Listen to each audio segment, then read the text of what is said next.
Our next speaker, Dr. Nancy Turner, has been honoured as a Freeman of Saanich and is a Professor Emeritus with UVic School of Environmental Studies. She is an ethnobotanist and ethnoecologist and has worked with First Nations elders and cultural specialists in northwestern North America for over 45 years, helping to document, retain, and promote their traditional knowledge of plants and environments. She has received many honours and awards for her work, including the Order of Canada, the Lawson Medal for Lifetime Contributions to Canadian Botany, and honorary degrees from 4 universities.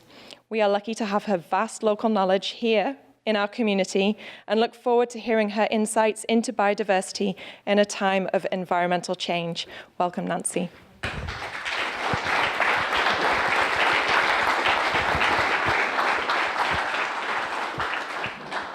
Thanks, Rebecca, and thank you, Tom. That was really the clearest, most, direct and easy to follow explanation of what's happening in the world of climate change, and really appreciate the way you explained it. It was very, very good. Well, my talk takes you into a different area. It's looking at the relationship between ourselves as humans and the biodiversity, the natural world of Saanich. First of all, I want to recognize also the Lekwungen and the Saanich peoples, and thank you, Dr. Dick, for your words. We really appreciate them. Haichka.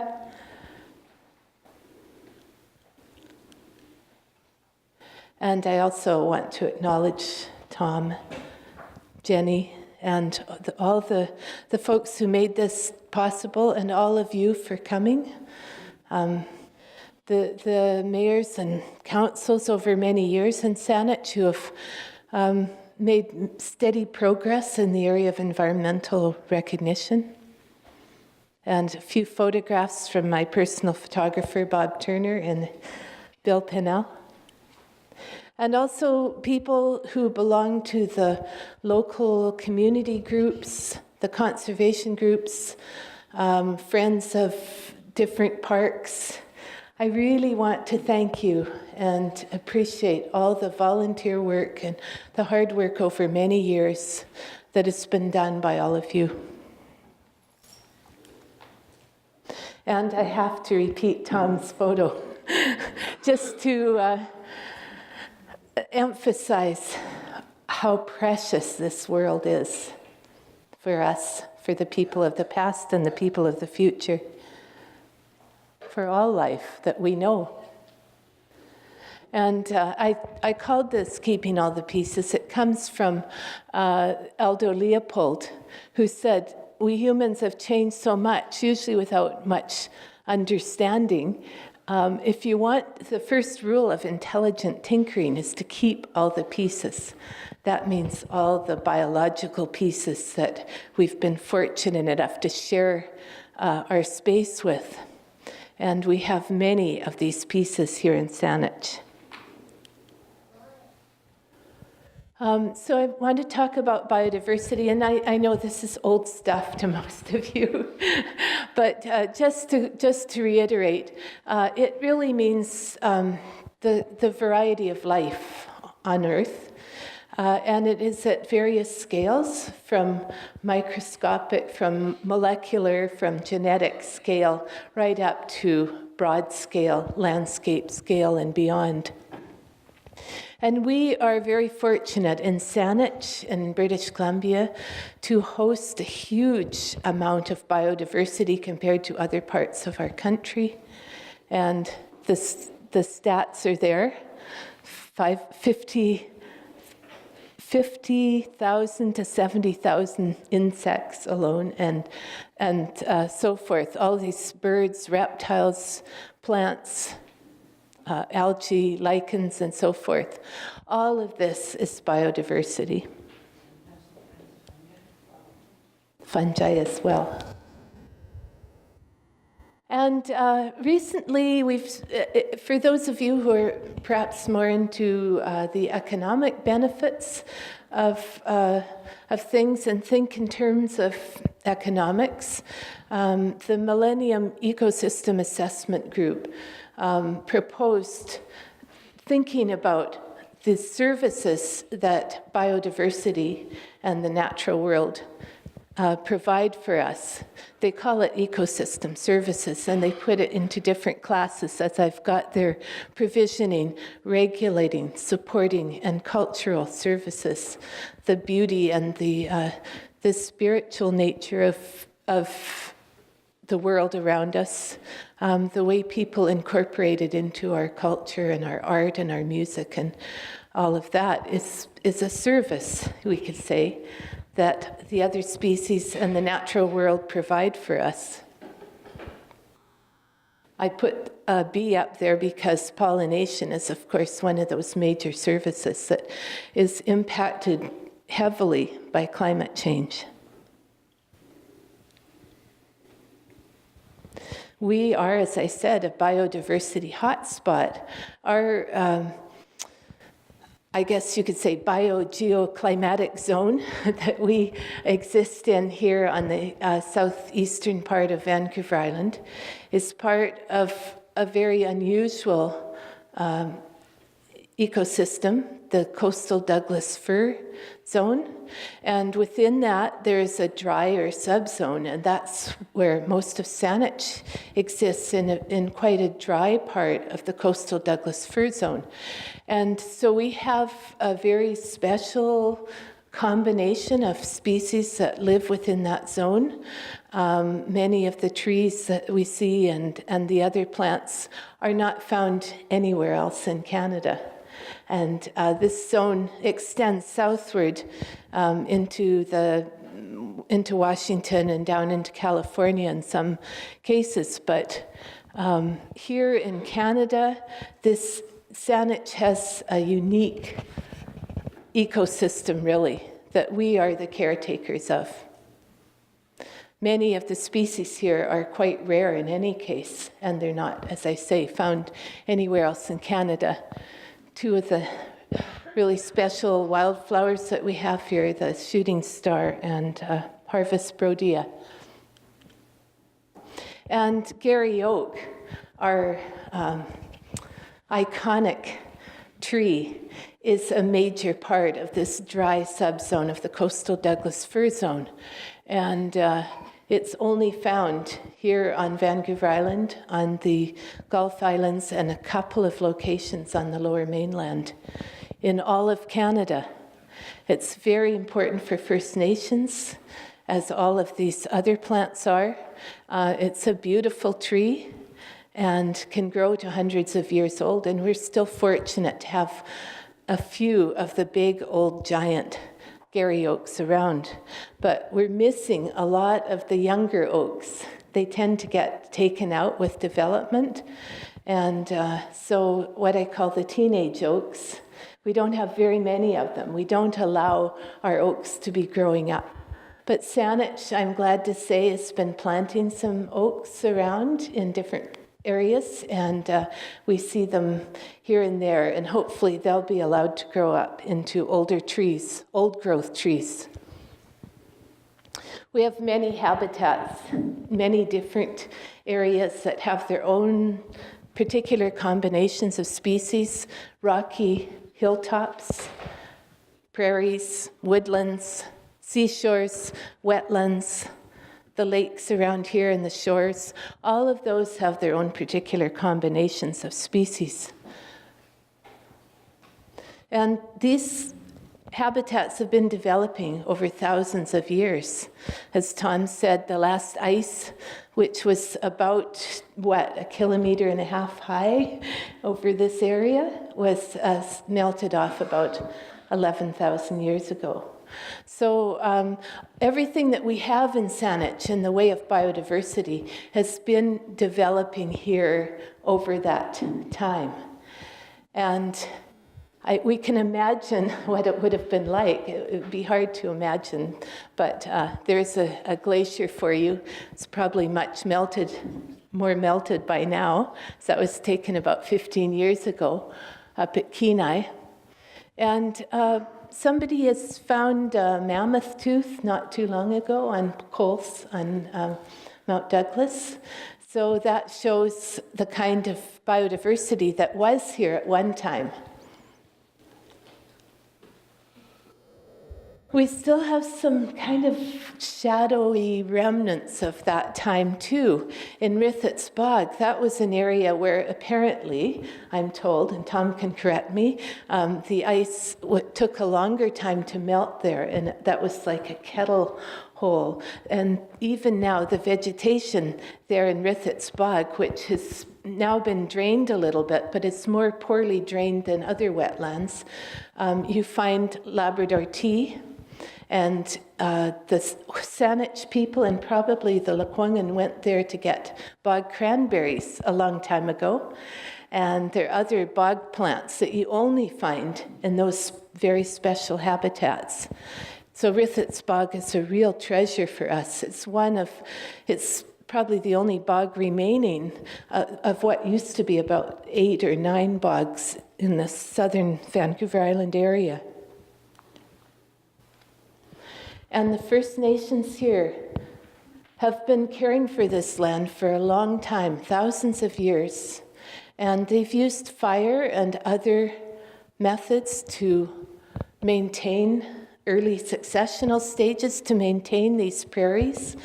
And the plants and animals that they use, they were able to manipulate the environment, create a more diverse environment to grow things like the blue camas, 2 species of blue camas, rice root, onions, and other species that they used, as well as berries and grazing deer and so forth.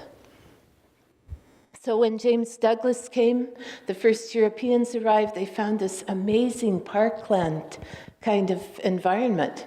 And they were,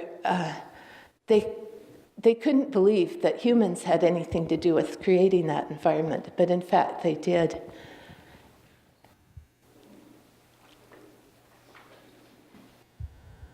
We have been changing our biodiversity a lot in the last 150 years especially. And we're all aware of that. All of you here are here because you're interested in what happens to our environment. And of course, the biodiversity is part of that. It's not only affected and being affected by climate change, but so many other impacts as well, which I've listed here. Even not allowing people to burn over areas anymore has created a reduction in the prairies that people used to use. But that's just one of many impacts.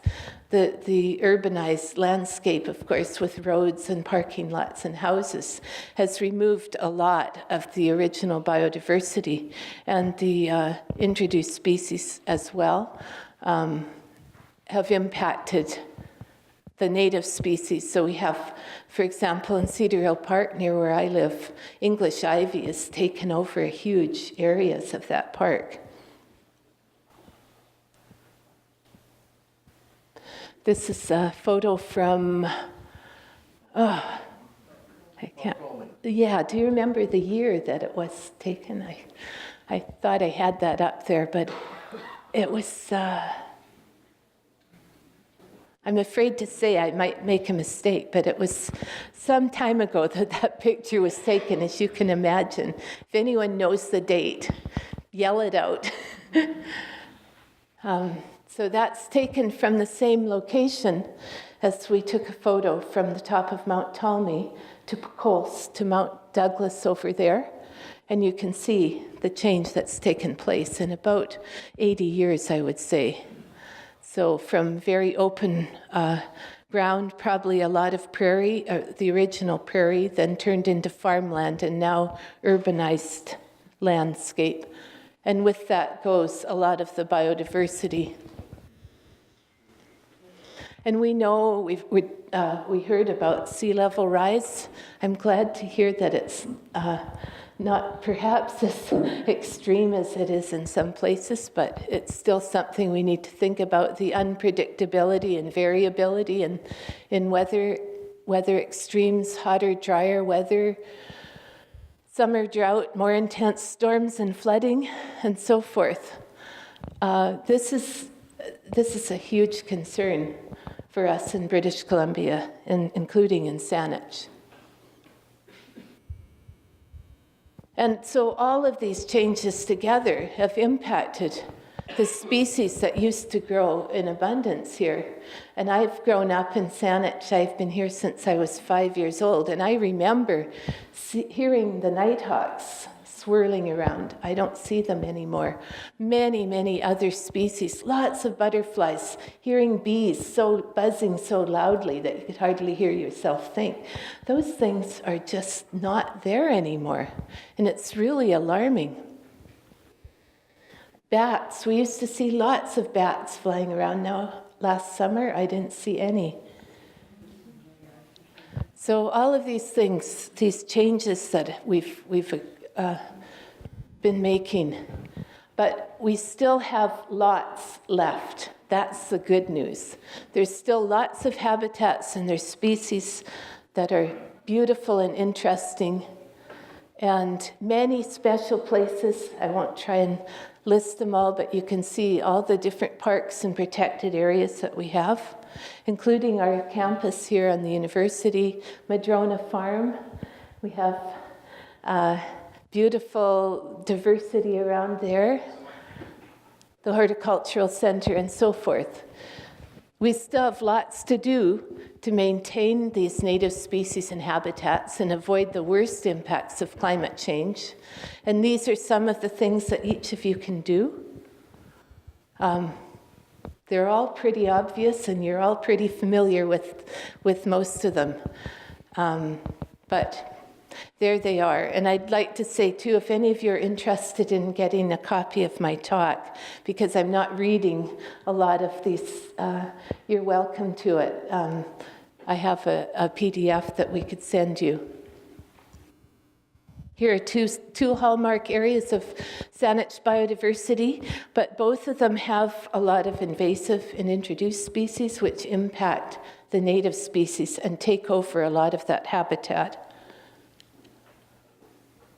We have lots of waterways, and these are real treasures for us. The shoreline around our coast, the ponds, the creeks, the marshes, they're way fewer than there used to be, but they're still out there. So these are some more things that we can all do. Look after these waterways. Create habitat, encourage native species in your own yards, and join these groups, which many of you have already.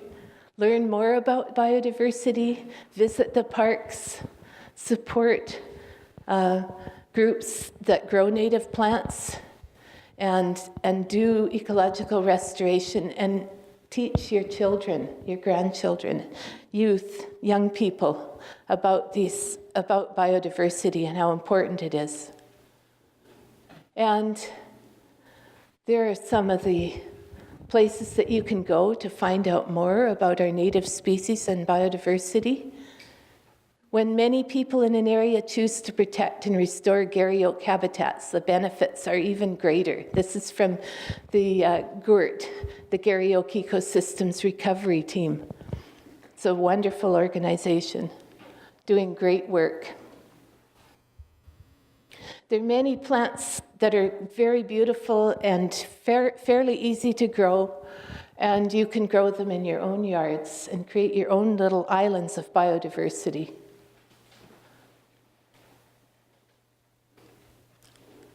Whoops, sorry, go back there. So this is my yard, just by Cedar Hill Park.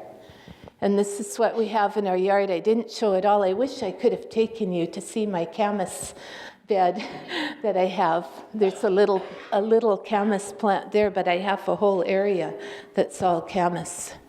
And we have the Very Well Pond. My grandson named it. We made a pond. Within a day, there were dragonflies around that pond, and within a week, there were frogs in that pond.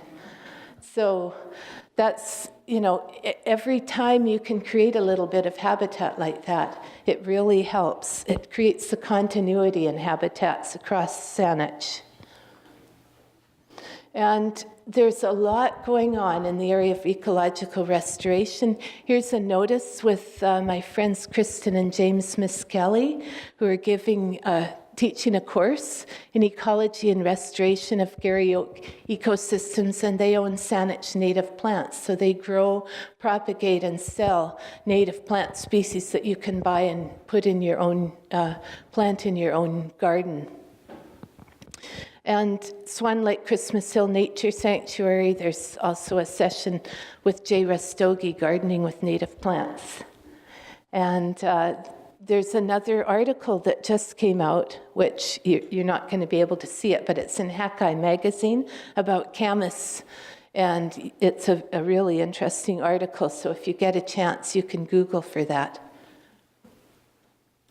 And together, we can all make a difference to increase and maintain our biodiversity. Thank you very much.